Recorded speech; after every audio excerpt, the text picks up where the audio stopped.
Bon, ok, tu vas me rendre ça n'est pas fait pour toi. Eh ben, toujours aussi drôle cet épisode du JDG. Effectivement. Bon, faut dire qu'en parlant de bouse, pareil, c'est pas trop dur non plus. Je te l'accorde, c'est des sacrés nanars ces films. Ouais, mais heureusement, le dernier est largement mieux. Je dirais même plus, il prend les 3 derniers films et il les écrase les petits doigts. Exact. Bon, après, Donjons et Dragons, c'est pas le seul mauvais film d'heroic fantasy non plus. Hein. Ah bah ça je me doute, tu vas me sortir quoi? Le remake de Conan avec Aquaman? Oui, mais non. Là, perso, je pensais à des films plus anciens. Genre Conan le Destructeur et Calidor? Ça aurait pu, mais je pensais à bien pire. Bah alors comme ça je vois pas. Eh ben écoute, je vais te parler de 5 films d'heroic fantasy ultra nanardesques, mais parfaits pour se taper des barres de rire. Ah cool. Mais tu veux pas causer des Barbarians d'abord? Bah non, on l'a déjà fait. T'es sûr? Non, pour commencer, en fait, je pensais à un film qui était à la limite du nanar, mais que j'ai envie de mettre là quand même parce que je l'avais mentionné dans un de mes shorts. Ok, balance la sauce. Enfin, on se comprend.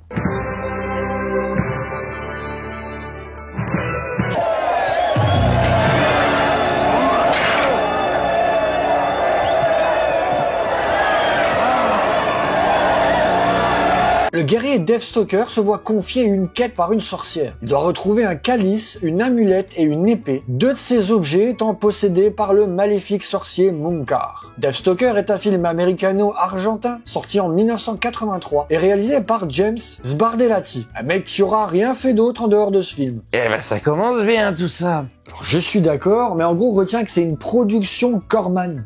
Ah là, t'as de nouveau mon attention, on continue? Amis du kitsch, bonsoir. Bienvenue dans le monde merveilleux des productions Corman tournées en Argentine. Deathstalker est un pur produit d'heroic fantasy low cost des années 80. Entendez par là des décors en carton façon papier mâché, des maquettes bien visibles, un scénario posé en 30 secondes, quelques plans gore bien sentis, et des boobs. Beaucoup de boobs. Vous savez, ce genre de plan de nichon complètement gratuit qui ne sert à rien, si ce n'est qu'à faire frétiller l'entrejambe des mâles que nous sommes. T'avais de parler de gros bleu bien dur là? Dégage-le de là où je vais perdre patience. C'est ce que je comptais faire. Je t'avais pas dit de plus remettre les pieds chez moi, toi? Ah si. Eh ben je vais aller refoutre la viande dans le torchon alors, hein. À plus mes couilles. Et pourquoi il veut foutre sa viande dans un torchon? Laisse tomber, tu comprendrais pas. Après, toutes les excuses sont bonnes pour dénuder la donzelle. Parce que voilà, c'est vrai que c'est sympa de faire un combat à l'épée avec des nichons à l'air. Ça permet d'être aéré si jamais tu transpires. Oui, c'est sympa un combat dans la boue en bikini. C'est bon pour la peau, il paraît. Même dans les moments dramatiques comme la mort d'un personnage, il arrive à caser du téton à l'écran. Certains diront que c'est tout un art le placement de boobs à l'écran. Et si c'est le cas, James Spardelletti est un expert en la matière. Ouais, je confirme. Jimmy, c'est un expert en gros boobs. Eh ben moi je vais aller m'acheter ce film, hein, comme ça moi j'aurai les boobs, et puis Cathy elle pourra avoir des beaux mâles bien musclés. Tu devais pas remettre ta viande sale dans le torchon, toi?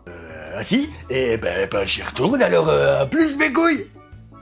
Tu sais, tu devrais vraiment penser à fermer ta porte à clé. Sans déconner! Mais Deathstalker, c'est bien plus qu'une paire de nibards. Par exemple, son héros à lui tout seul vaut son pesant de cacahuètes, avec donc sa chevelure blonde improbable et son manque d'expression qui lui donne un air de benet à chacune de ses apparitions. Le port du moule burne en cuir est tout un art. Schwarzy dans Conan en a posé. Ce cher Rick Hill, c'est tout autre chose. D'autant plus qu'en termes d'acting, on est encore plus proche de Salut les musclés que de Shakespeare. Effectivement, on se croirait dans Salut les musclés vu comment le héros est musclé.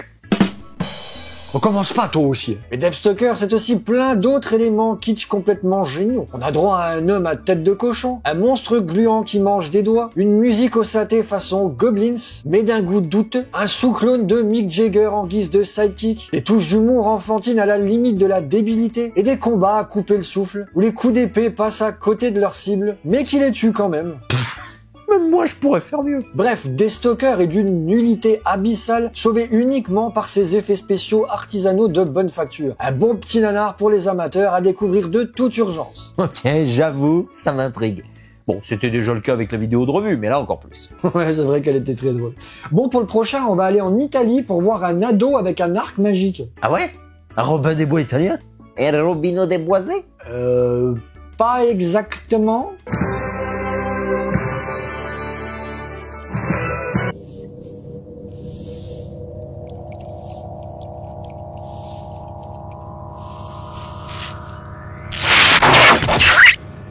Un adolescent armé d'un arc magique, Ilias, s'allie à un guerrier solitaire, Mace, et s'embarque pour un voyage mystique afin de vaincre Okron, une puissante sorcière et reine des hommes loups. Conquest est un film mexicano-hispano-italien sorti en 1983 et réalisé par Lucio Fulci, un grand monsieur du cinéma italien mais qu'on va plus présenter parce qu'on l'a déjà fait dans un autre épisode. Un réalisateur de films gore?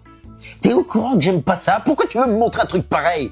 Et ben d'une part parce qu'il est vachement moins gore, et qu'en plus il m'a été demandé 2 ou 3 fois par un de nos plus fidèles abonnés. Donc voilà, c'est fait. Oh bah c'est ce temps-là alors, le client est roi comme on dit, hein. Dites en commentaire quand c'est terminé. Avec ce film, Lucio Fulci va faire un étrange mix entre Conan, Star Wars et la guerre du feu. Oui, c'est un gourmand le Lucio. Le résultat est complètement fou. Conquest est un film qui défie presque toutes les conventions. Un film qui ne ressemble à aucun autre. En gros, un film à part. Et ça en fait un bon film? Non. Après un générique digne d'une série TV, nos yeux seront soumis directement à rude épreuve. Car oui, le film de Fulci est flou. Et non, n'essayez pas de régler l'image de votre écran, ça ne sert à rien. Conquest a la réputation d'être flou et d'avoir de la fumée dans toutes les scènes. Et cette réputation n'est pas usurpée, bien que le terme qui serait plus adéquat est vaporeux. Le délire visuel est hautement improbable. On a parfois l'impression de regarder un film en 3D, mais sans lunettes 3D. Ah, comme si moi au cinéma lors de la séance de Doctor Strange j'avais oublié de mettre les lunettes. En quelque sorte. Il y a des plans vraiment bien branlés qui sont malheureusement gâchés par cet effet de fumée et flou. Quand on voit la gueule des hommes loups au début du film, on se pose tout de même la question de savoir si tout cela n'est pas voulu uniquement dans le but de cacher la misère. C'est fort possible, hein. Après, pour faire des loups-garous, faut le budget. Des hommes loups, pas loups-garous. Mais c'est pas la même chose. Misère de décor, misère de costume, oui, Conquest est assez cheapos. On a parfois du mal à comprendre ne serait-ce que ce qu'il se passe. Il semble que Fulci ait eu envie de donner à l'heroic fantasy un ton presque surréaliste, expérimental, comme si on avait gobé une poignée de champignons hallucinogènes. L'ambiance qui règne est très étrange, proche de l'onirisme, avec un choix de couleurs pastel. Conquest est plus une expérience sensorielle qu'autre chose. Ce qui est assez audacieux, même si c'est raté à l'arrivée. Le scénario ne nous explique rien, le héros est tout en contradiction. Il préfère les animaux aux humains, mais il bouffe des animaux et se lie à un humain. Les dialogues font parfois preuve d'une crétinerie sans nom. Les SFX sont vraiment très kitsch, à l'instar de cet arc bleu fluo ou de cette nuée de flèches toute moche. Mais tous ces problèmes deviennent presque une force, car ils plongent Conquest dans le nanar de compétition. Bref, tout est tellement foireux et tout est tellement à côté de la plaque qu'il faut le voir pour le croire. Ah ouais, pas mal tout ça. Ouais, bah pour du Fulci, c'est de la merde, hein. Il est quand même vachement meilleur quand il fait du film bien gorasse, quoi. Ouais, si tu veux. C'est quoi le prochain? Alors pour le prochain, on va rester dans la préhistoire pour parler d'un classique du nanar italien dont Revue a déjà parlé aussi. Oh, génial!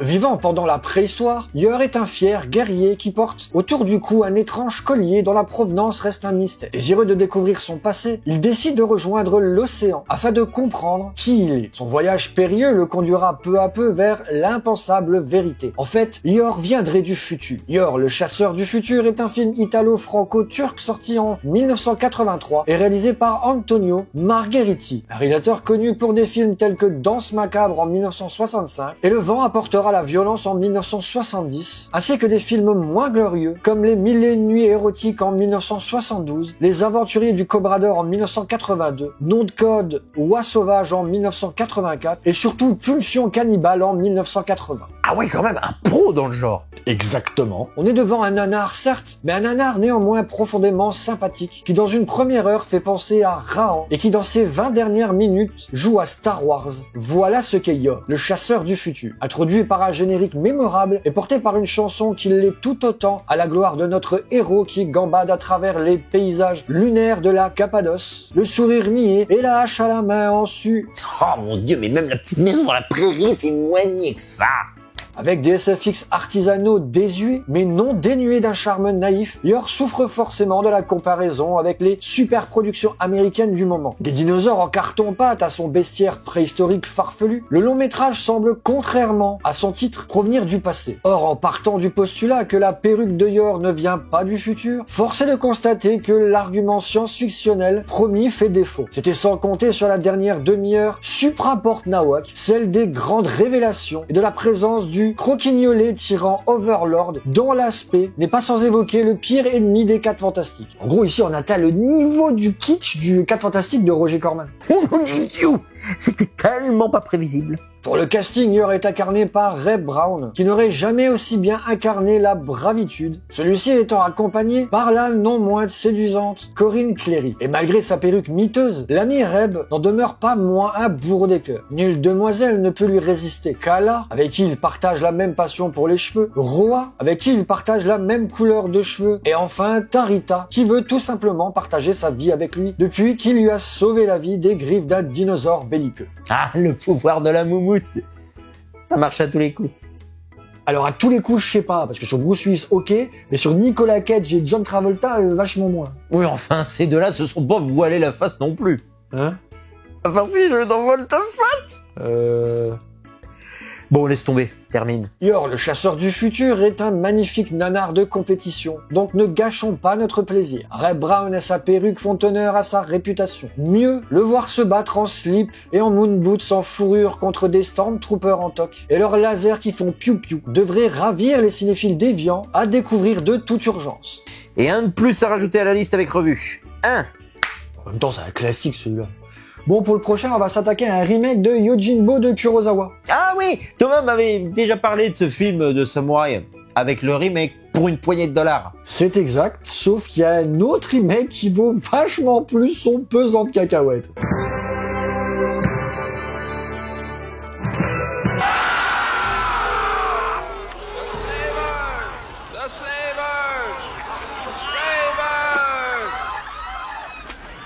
Kane, dernier survivant d'une puissante tribu guerrière, parcourt la planète Ura en mercenaire. Dans le petit village de Yamatar, il rencontre 2 chefs guerriers agressifs, un peuple complètement oppressé et une étonnante et magnifique sorcière. Kane le mercenaire est un film américano-argentin sorti en 1984 et réalisé par John C. Broderick, un mec connu pour avoir produit des films comme Super Nana en 1974, Capone en 1975 ou encore Hurlement 6 en 1991. Et donc Kane le mercenaire sera la seule réalisation. Et c'est une production Corman, j'imagine? Tout à fait.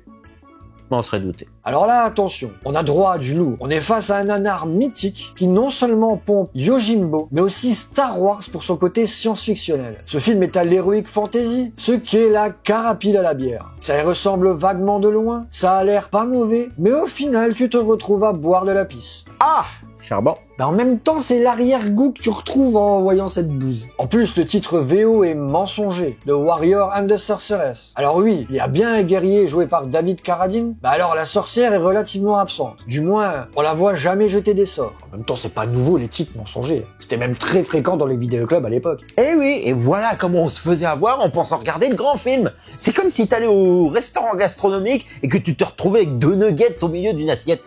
David Carradine, de son côté, les gambettes à l'air, campe un mercenaire épéiste dans un univers héroïque fantasy, aussi peu héroïque que fantaisiste. Sa coupe de cheveux va pas du tout. On dirait une espèce de moine, de frère Tuck, perdu dans un film où il serait, en même temps Conan le barbare, un samouraï de Kurosawa, et Clint Eastwood période Sergio Leone. Mais tout ça en version clodo. Ah oui, un peu comme dans Vercingétorix, là, avec les Gaulois qui ont la fameuse moustache du Clodo Warrior. T'as tout compris. Quant à la mise en scène, John C. Broderick fait preuve ici d'un manque de sens visuel assez remarquable, guère aidé par des décors en mousse et des costumes léo possibles. Les effets spéciaux remportent notamment le pompon, avec des créatures animées particulièrement peu vivantes. Mention spéciale à la marionnette qui figure le conseiller reptilien de Balkaz, sorte de réplique en live du serpent de Robin des Bois version Disney. Une véritable chaussette qui ne ferait même pas illusion dans un spectacle de kermesse. Persifleur, qu'est-ce que tu fais dans ce merdier? Bref, Kane le mercenaire est un agréable nanar cheap à l'ancienne, plombé par une esthétique misérable, incapable de transcender la pauvreté budgétaire. Le scénario, pompant sans honte Kurosawa et Sergio Leone, est rattrapé par l'abondance de mauvais goût, la médiocrité du doublage français et surtout l'exhibition bétaillère des interprètes féminines qui font basculer le film dans les limbes nanardesques à rattraper pour les bisseux. J'imagine un de plus à rajouter. Et Revu en a parlé également. Ah bon? Ah bah cette vidéo-là, je l'ai pas vue alors. Bon bah avant que tu ailles voir ça, on va passer au numéro 1. Mais juste avant, si la vidéo vous a plu, vous pouvez la liker, la commenter et la partager. N'oubliez pas de vous abonner, c'est très important pour le référencement. Et si vous voulez soutenir financièrement la chaîne, vous avez le bouton rejoindre et le Tipeee. Et sinon, on allait voir une copie italienne de Conan le Barbare. Mais comment ça? Mais c'est pas ce qu'on est en train de faire depuis le début? Si, et là on est sur le maître étalon de la copie. Parce que celui-là, ils l'ont sorti uniquement pour surfer sur le succès du film de John Milius. Ah bon? Tiens donc, mais surprends-moi.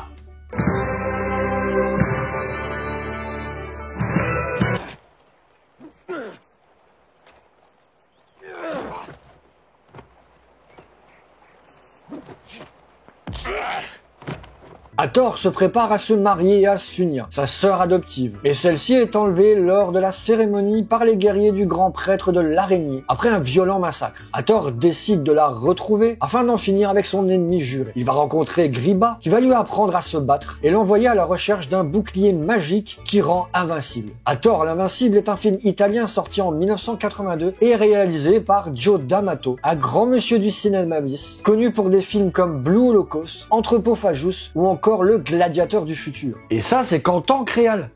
Parce qu'en tant que producteur, il a aussi sorti de sacrées perles. Ah bah ça, je m'en doute. Assez pour s'en faire un collier. Un collier de perles.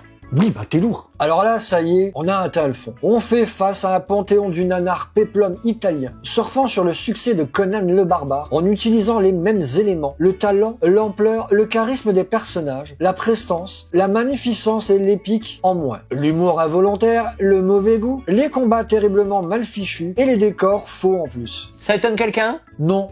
C'est bien ce qui me semblait. Le méchant a le charisme d'une huître, il est moche, a un costume mal foutu et supporte tout le mauvais goût qui va avec. Et le réalisateur tente de nous présenter un méchant ô combien dark parce qu'il caresse des araignées. Voilà, c'est ça la seule utilité du personnage tout le long, caresser des araignées. Oh, tu le sens le côté dark, sombre et ténébreux? Pas du tout. Alors, pas du tout. Pas du tout. Quant au héros joué par Miles O'Keefe, il est l'un des barbares invincibles les plus niaiseux de toute l'histoire du cinéma. Malgré sa musculature parfaitement cisaillée, Miles O'Keefe a plutôt l'air, dans son accoutrement de peau de bête, d'une grande chochotte permanentée qui craindrait de se casser un ongle. En gros, il est à mi-chemin entre un chanteur de glam rock et un mannequin de magazine gay de bas étage. Au niveau des effets spéciaux, on a décroché le pompon, notamment avec l'araignée géante en peluche, tellement moche que Joe D'Amato n'ose même pas la montrer clairement en entier, et dont la toile est composée de corps de chanvre. Et c'est sans compter sur 2 plans où on passe soudainement à une couleur de photographie incohérente avec le reste, comme s'ils n'avaient plus les moyens de pouvoir les travailler. Même moi j'aurais pu faire mieux. Je sais, Bifiz. Je sais. Allez, abrège ton calvaire. Bref, malgré un rythme parfois légèrement languissant, Hathor se laisse suivre avec grand plaisir, redoublé quand on se rend compte de la mollesse de Miles O'Keefe dans un film pourtant à sa gloire. Un vrai porte-étendard de l'heroic fantasy à l'italienne, et ne surtout pas négligé dans les futures encyclopédies du cinéma nul, un must du nanar à voir pour une soirée pizza-bière. Et ben voilà, encore une belle petite sélection de bons films. Merci, Bifiz.